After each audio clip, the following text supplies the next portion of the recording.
Bonjour à tous. Pourquoi la plupart des gens ne connaissent pas bien le sujet des chakras?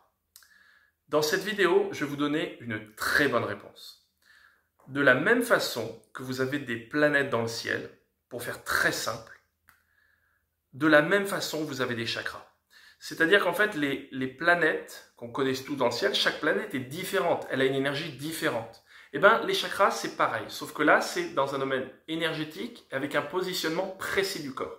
De la même façon que dans le ciel, chaque planète est positionnée dans un hémisphère précis, dans un système particulier du système solaire ou de la galaxie. Donc voilà ce que sont les chakras. Ce sont en fait des équivalents, des similitudes énergétiques.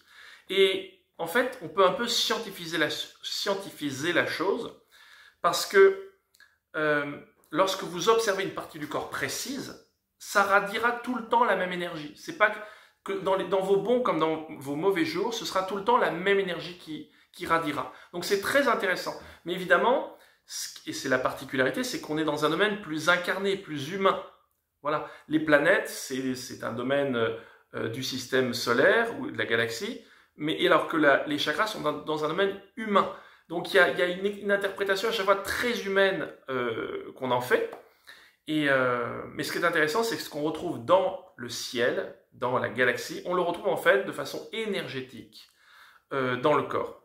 Alors, les Hébreux ont fait un travail très intéressant là-dessus avec le système de l'arbre de vie, mais c'était très géométrique, pas très précis.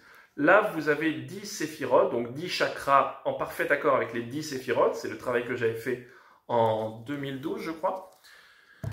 Donc c'est très simple, il suffit juste d'observer une partie du corps et vous ressentirez une énergie particulière que vous pouvez retrouver dans un astre, mais aussi que vous pouvez juste observer dans votre cadre de vie. Ça peut être une énergie plutôt aventureuse, une énergie plutôt de force, une énergie plutôt de grâce, une énergie plutôt radiante, rayonnante. Et je vais terminer cette vidéo en vous rappelant un sujet du langage populaire. Pourquoi dans le langage populaire, au moins en Occident, on parle du plexus solaire? Donc, je vais vous montrer quand même quelque chose. Le plexus solaire, il n'a rien, quand on regarde, il n'y a rien de particulier de solaire. Donc, pourquoi on dit le plexus solaire?